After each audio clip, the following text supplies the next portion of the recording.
I never thought I'd be telling you about the most terrifying place I've ever researched. But what happened on Texas Tower 4 still keeps me up at night. Picture this.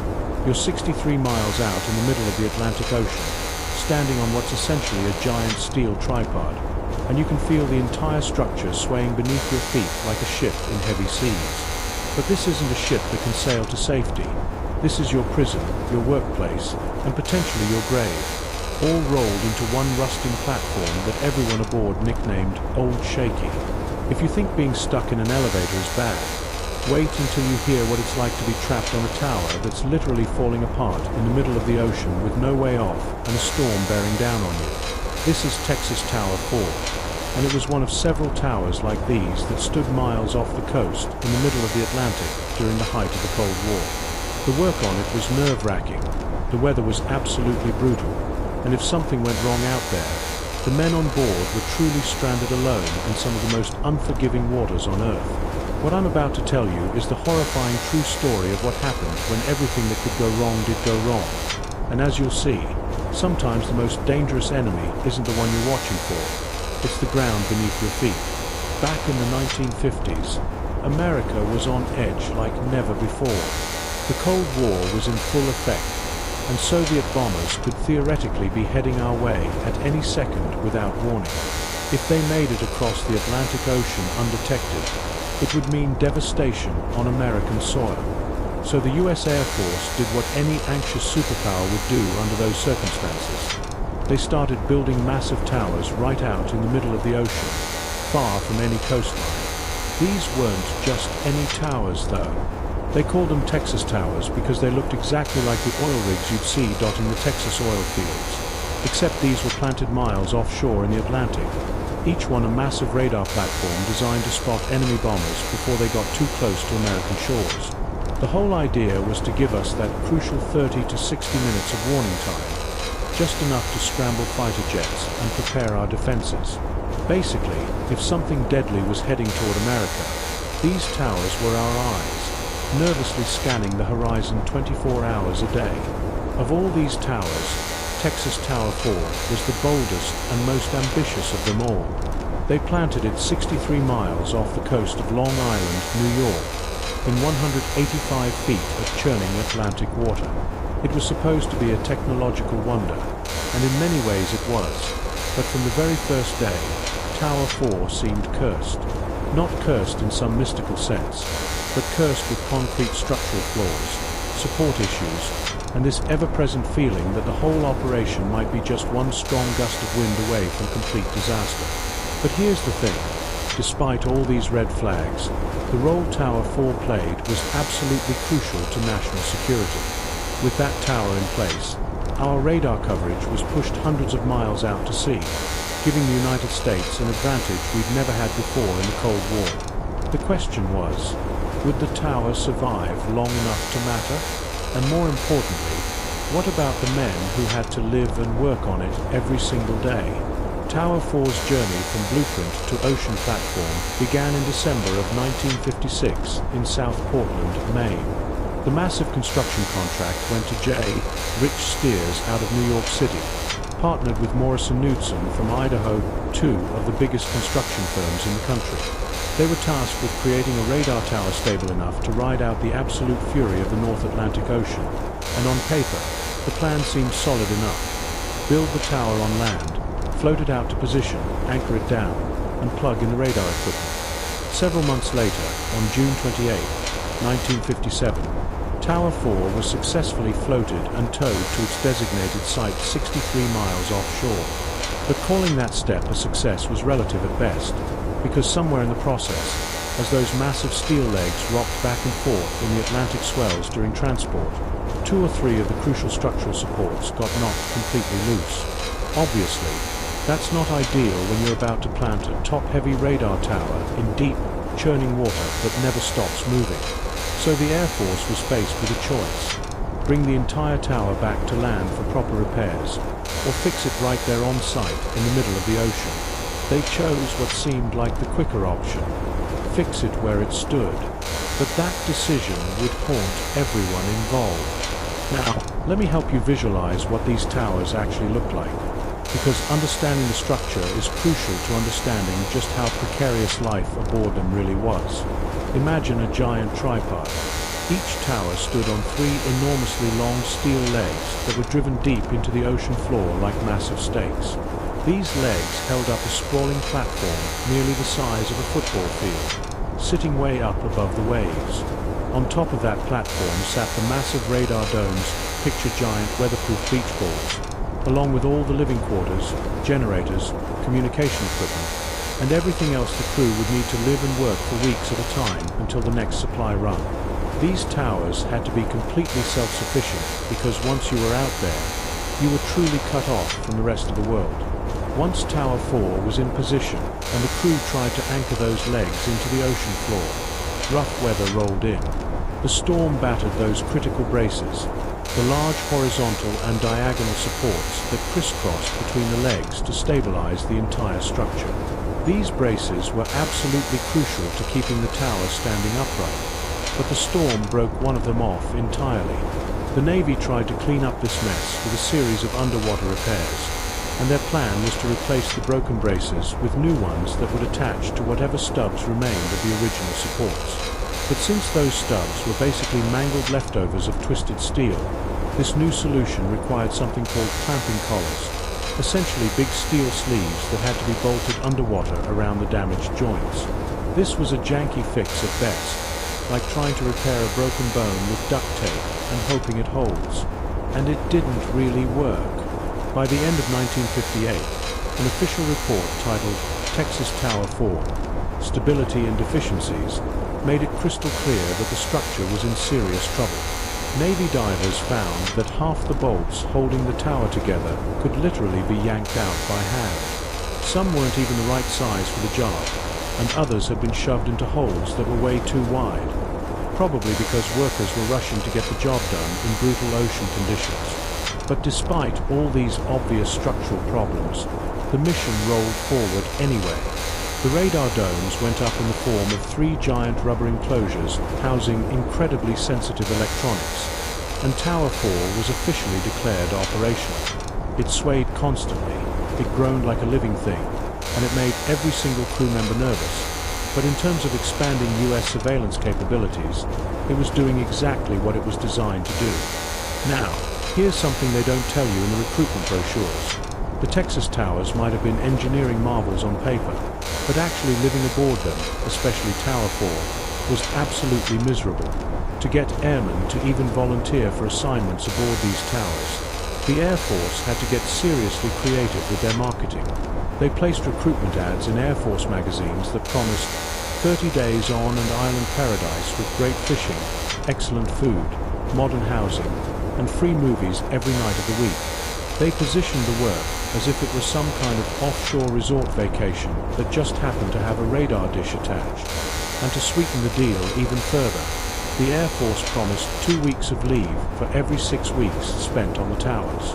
This obviously sounded charming enough because applications flooded in from airmen all across the country. But those ads conveniently neglected to mention the less palatable aspects of life aboard the towers, like the constant swaying motion that made you seasick even when you were trying to sleep, or the bone-rattling vibrations from the radar domes that never stopped spinning, or the diesel generators that hummed and clanked 24 hours a day without ever shutting down. The ads also forgot to detail a psychological condition that became known as tower fever, the creeping sense of dread and claustrophobia that set in after too many days of grey skies, relentless wind, and absolutely no way off that platform. This condition was probably made worse by the fact that the tower structure wasn't just unstable, it was incredibly noisy.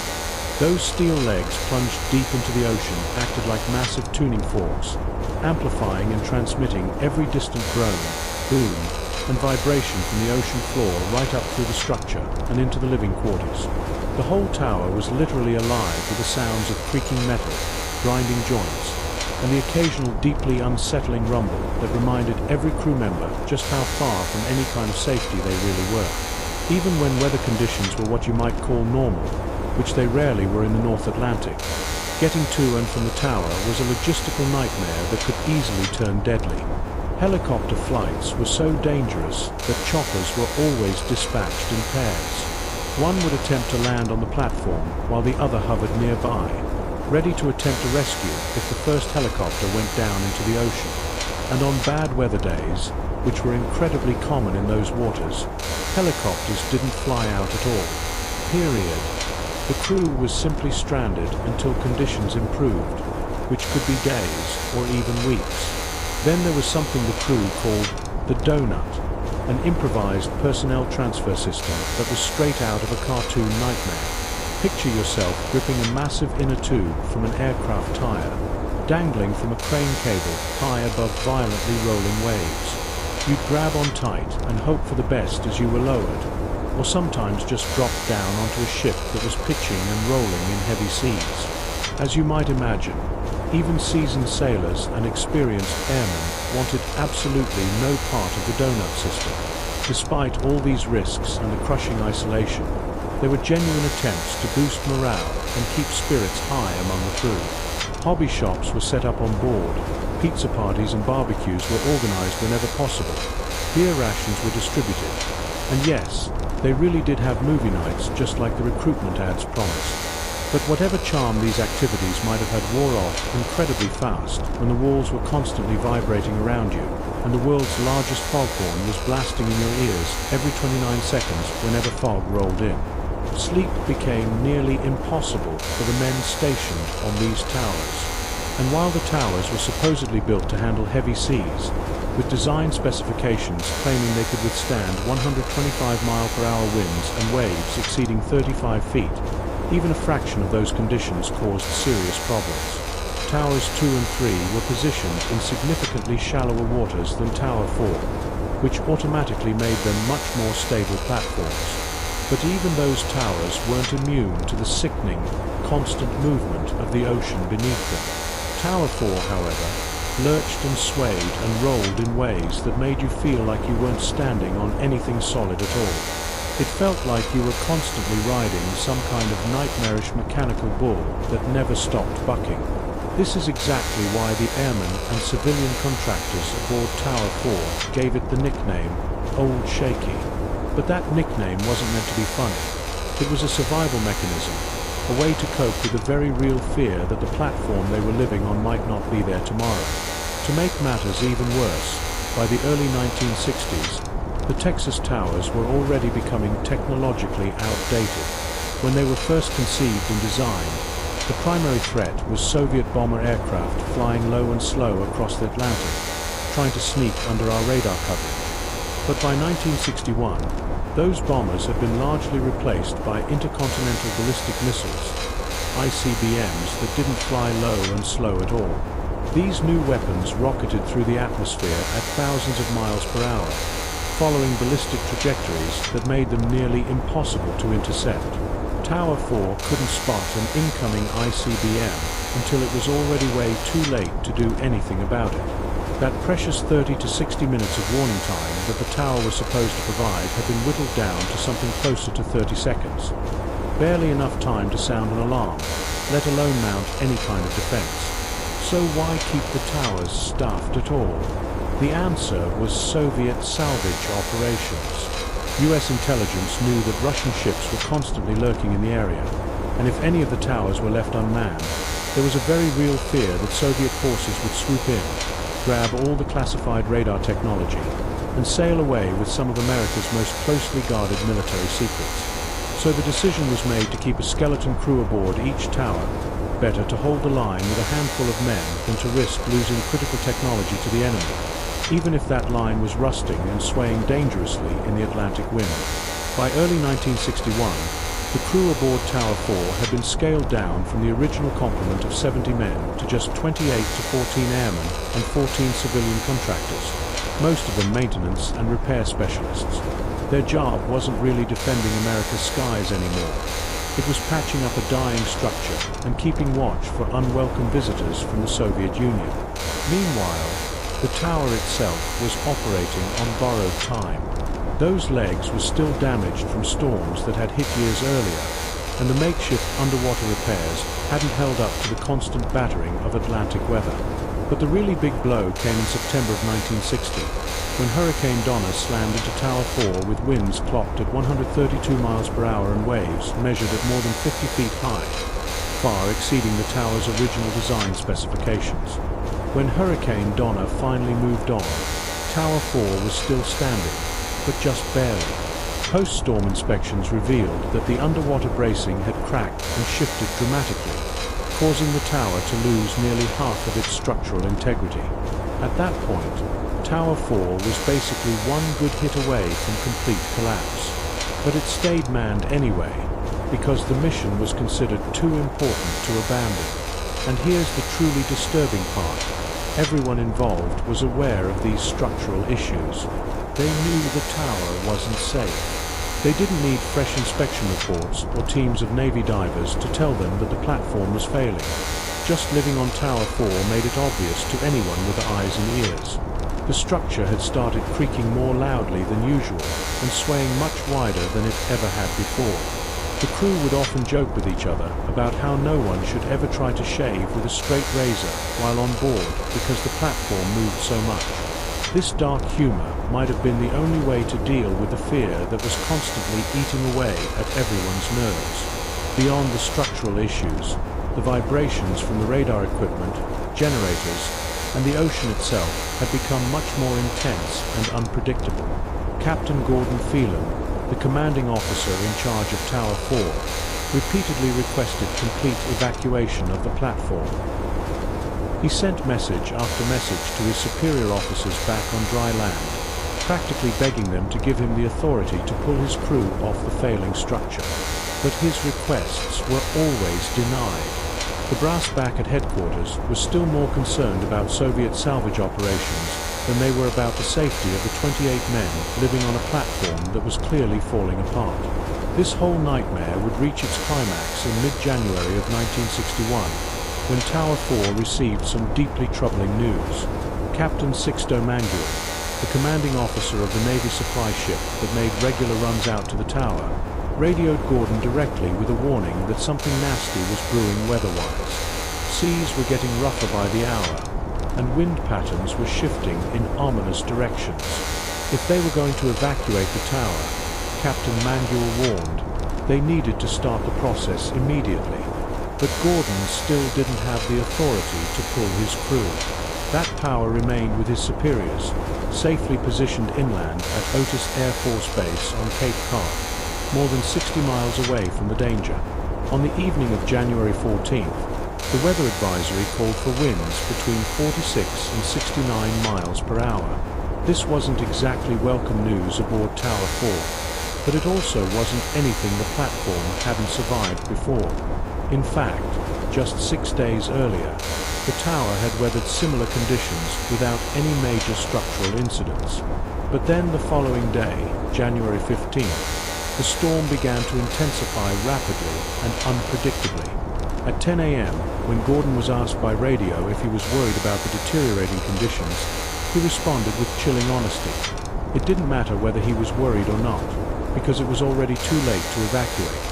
Weather conditions had deteriorated so fast that helicopter flights were now completely impossible. The waves were also far too violent for the donut transfer system or any other method of getting personnel off the platform. The window for escape had slammed shut, and for all intents and purposes, the crew of 28 men aboard Tower 4 was trapped and committed to riding out whatever the Atlantic Ocean was about to throw at them. That afternoon around 1 p.m., Gordon made what would turn out to be a deeply chilling phone call to his wife back on shore. He told her, in terms that left no room for misinterpretation, that the tower was moving much more than usual, and warned her that if Tower 4 fell into the ocean, none of the crew would survive. There would be no dramatic rescue, no last-minute salvation, just the cold, merciless Atlantic swallowing them all without a trace. That conversation happened before the National Weather Service updated their forecast at 3:30 p.m.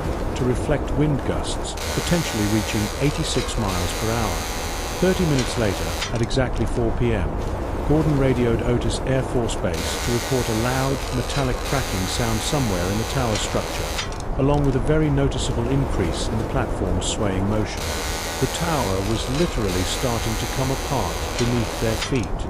Finally, authorization came down from headquarters, and Gordon was directly ordered to begin immediate evacuation procedures. But he and everyone else aboard Tower 4 knew it was almost certainly too late. The weather had deteriorated beyond the point where helicopters could safely operate, and surface conditions made any kind of sea rescue extremely dangerous. Instead of air evacuation, the Navy and Coast Guard quickly dispatched ships toward the tower's position to attempt a surface rescue. But those vessels were still hours away from reaching the platform, and the storm was already on top of Tower 4 with its full fury. Gordon called his wife again at 6 p.m., and this time his report was even more frightening. Waves were now measuring 35 feet high, and sustained winds were clocked in excess of 98 miles per hour. Meanwhile, the crew had moved out onto the deck and begun throwing classified materials overboard, including entire safes filled with top-secret documents, to prevent sensitive information from falling into enemy hands if the tower was successfully evacuated, or, more likely, if it collapsed entirely. Then, at exactly 6:45 p.m., Tower 4's final distress call crackled across the radio frequency, with Gordon reporting in a voice that remained remarkably calm under the circumstances that the tower is breaking up. About 15 minutes later, Gordon managed to radio Captain Sixto one last time and warned him to get his supply ship to safe harbor as quickly as possible, because there was nothing more anyone could do to help Tower 4. Captain Sixto reluctantly agreed, knowing it was absolutely the right decision, even though it meant abandoning 28 men to their fate. He turned his ship around and headed for shore, but not before watching his radar screen intently as the electronic blip representing Tower 4 grew fainter and fainter. At exactly 7:28 p.m., that blip disappeared completely from the radar screen. The entire structure, all 700 tons of steel and equipment, had collapsed into the Atlantic Ocean, taking all 28 men down with it into 185 feet of churning, ice-cold water. Not a single man survived the collapse. In the days that followed, only 2 bodies were ever recovered from the wreckage site, despite extensive search and rescue operations that continued for weeks. The other 26 men simply vanished beneath the waves, their bodies never found, leaving families without closure and a nation grappling with how such a preventable tragedy could have occurred. When Tower 4 finally slipped beneath the Atlantic that night, it left behind a wake of outrage, confusion, and grief that stretched from the icy waters off Long Island all the way to the halls of Congress in Washington, D.C. At Otis Air Force Base, where the tower had been monitored and managed throughout its troubled existence, the response was swift but far from comforting to the families of the victims. A formal board of inquiry was convened immediately, and it didn't take long for heads to start rolling. As the investigation got underway, one of the most shocking revelations was that Gordon's superior officers had actually given him blanket authority to order an evacuation of Tower 4 whenever he deemed it necessary in the days leading up to the collapse. The problem was that no one had bothered to inform Gordon of this crucial change in protocol. The colonel who served as acting commander of the Boston Air Force Defense Sector was charged with involuntary manslaughter, and 2 other senior officers were also charged with dereliction of duty. This looked like accountability. It sounded like justice, but it didn't last long. By June of that same year, the charges against the commanding officer and executive officer were quietly dropped. In August, a court-martial board dismissed all charges against the colonel as well. Just like that, the legal fallout completely fizzled out. No one was held responsible for the deaths of 28 men, and the message was loud and clear.